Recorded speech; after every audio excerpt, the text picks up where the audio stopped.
At yan, good day ng muli mga boss. Ayan, may unit na naman tayo dito na yan, Ford Ranger mga boss. Ang concern dito ni sir, ayan, matagtag na daw yung likod niya mga boss. At nakitaan na rin natin ang leak, yung mga shock niya mga boss. Kaya yan, may dala-dala ng pyesa dito sir, binili niya daw sa Shopee mga boss, in-order niya daw. Kaya yan, kung may unit kayong ganito mga boss at gusto niyo magpalit ng shock dahil may leak na rin yung shock niyo, ito, panoorin niyo mga boss, kaya-kaya niyo i-DIY ito. Ay, madali lang naman yung procedure nito mga boss.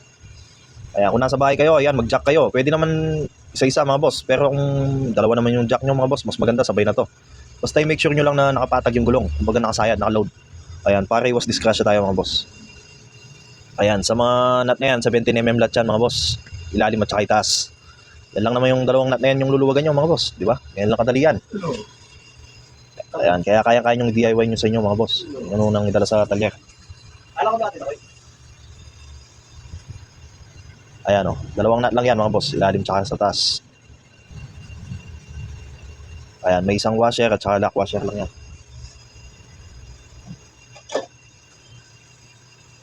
Ayan, pag naluwagan nyo na yung dalawa, ayan, sikwatin nyo na sa taas mga boss.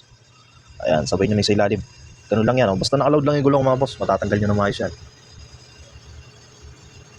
Kasi pag naka-jack yan mga boss, hindi nyo niload yung gulong, hindi nyo sinayad, baka bumagsak, madisgrasya pa kayo mga boss. Make sure nyo lang na nakaload mga boss, lagi yung gulong. O kung may pang kalso kayo mga boss, kumbaga may pang patong kayo sa gulong para medyo mataas yung pwesto nyo mga boss. Pero ito, medyo mataas naman yung pwesto kaya pasayad nyo na lang mga boss. Ayan, dahil naluwagan na natin kanina yan mga boss, kaya akala nyo madali lang luwagan. Ayan. Pinapakita ko na lang dito, ayan. Sikutin nyo lang. Pwede naman kahit anong unahin nyo dyan, kung sikutin nyo sa taas o ilalim. Basta huwag nyo lang isabay para hindi mahulog. Ayan, dito naka-video tayo, kaya yung isang kamay natin nakahawak sa cellphone. Kaya ayan. Yan, huwag nyo kakalimutan na ilagay yan mga boss, yung mga flat washer natin sa shock. Dahil malaking bagay yan. At dito, syempre, gagrasahin na natin yan mga boss, para ispo naman yung pasok. Ayan, pati yung thread yan mga boss, dadaanan ng nut natin. Ayan, dahil dito sa talyer, alam nyo naman, dahil sa shop may mga presyo din yung pagpapagawa nito mga boss. Kaya kung balikan nyo lang yung video na to mga boss, ayan, panoorin nyo lang uli. Sakaling nalilito kayo, ayan. Kaya-kaya nyo gawin yan, DIY. Ito, para na lang din to sa mga bago-bagong mekaniko, sa mga veterano dyan, basic na lang sa inyo to mga sir.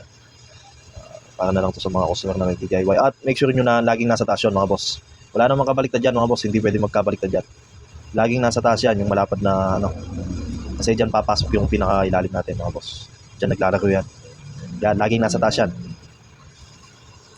Hindi nyo dapat pwedeng ipagbaliktad.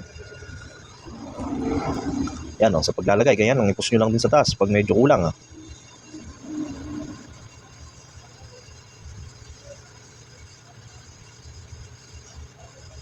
Yun o, ganyan lang mga boss. Pag nilagyan yung gigrasa yan mga boss, lalong mag-smooth yung pasok nyo. Ayan, lalong mag-suwabe.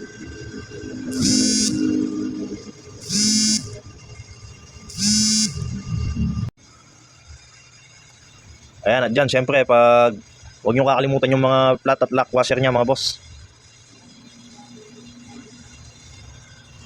Ayan, laging magkasama yan, magkasawa yan. Hindi pwedeng magkaiwalay yan. Yan. Ayan, pwedeng pagatin nyo muna ng ganyan mga boss, kahit huwag nyo munang higpitan yan. Doon naman tayo sa kabilang side yan mga boss. Kahit mamaya na tayo mag-higpit yan.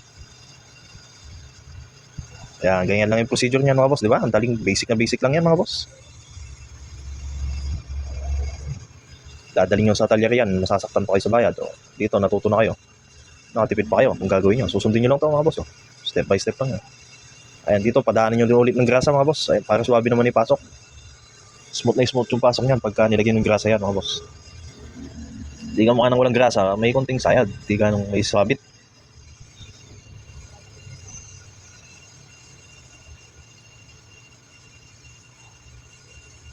Ayan dyan, hinanda ko na lahat yung mga gamit ko at mga kailangan para hindi na tayo balik-balik. Ganyan din yung procedure niyan mga boss. Pag kayong gagawa, ilagay nyo na lahat sa ilalim para wala na kayong kailangan pang hanapin.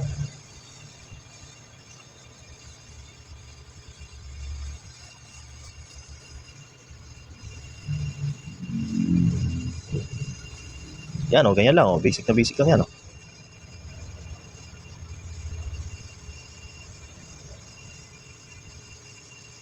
Huwag nyo kakalimutan lagi yan, yung mga flat at lock washer na mag-asama.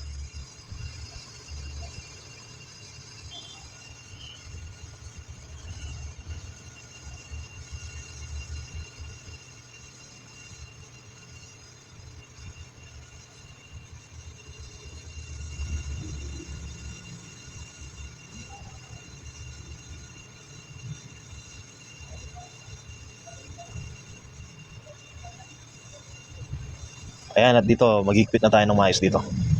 Gamit ng ratchet. Ayan, kung may pa-arrange kayo, mas maganda mga boss. Para mas mabilis yung trabaho, di ba?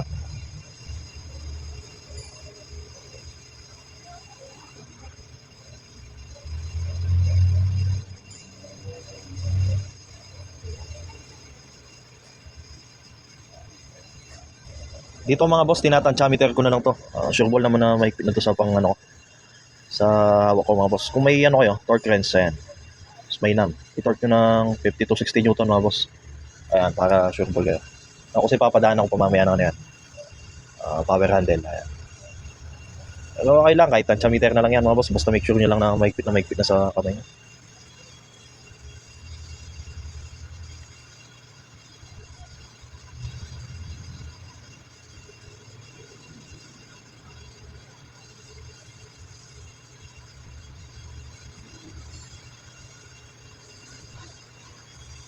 Yun, smooth to. Makikita nyo yung goma, lumulobo na. Yan, dapat kayo yan mga boss. Pag natapos mo yung kabilang side, dito naman tayo. Ayan, wala nang cut-cut yan mga boss. Tuloy-tuloy na yung video na yan. Para hindi na kayo maligaw.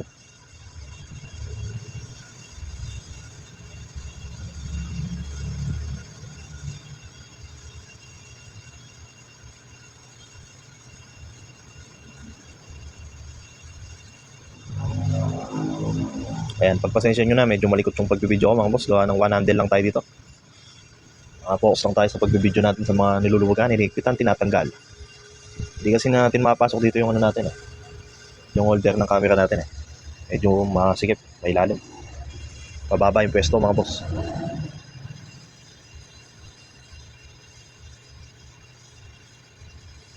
Kahit hindi sa Ford Ranger mga boss, basta ganito yung style ng mga shock nyo mga boss, pwedeng i-apply sa ano yan. Sa unit nyo to mga boss, pwede to. Ganito rin halos yung mga procedure ng ibang shock mga boss. Yan, at dahil all goods na mga boss, ayan, pinagtatadyak ko na dyan yung mga lumang gamit, pinagtatanggal ko na dyan yung mga tools. Dahil ayan, all goods na to mga boss. Yun lang, ganun lang. Yan lang kabilis mga boss.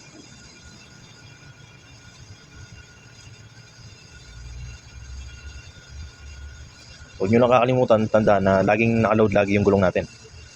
Ayan, pagtatanggal ng shock at saka paglalagay mga boss. Para iwas disgrasya tayo. Ayan, all goods.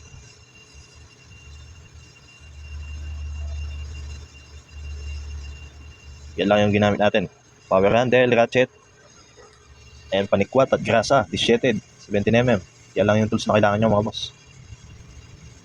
Ginawa pa nga sa gearball yung grasa. Oh. Ayun yung mga luma niya mga boss. Kung mapapansin nyo, sawa na sa tagas. Ayun. Kaya nagkakos ng tagtag sa likod mga boss. At ayun yung nabili niya mga boss sa Shopee niya daw nabili. Yung part number. Screenshot nyo na lang mga boss. Kung sakaling may unit yung ganyan. Pwede yung, yan, bili niyan. Set na yan mga boss. Ayan, at kung mapapansin nyo, tumaas kanina, medyo mababa sa likod. At yan, all goods na mga boss. At yun na si sir, ready to go na. At yun lang po mga boss. Salamat sa panonood at ingat po kayo. God bless.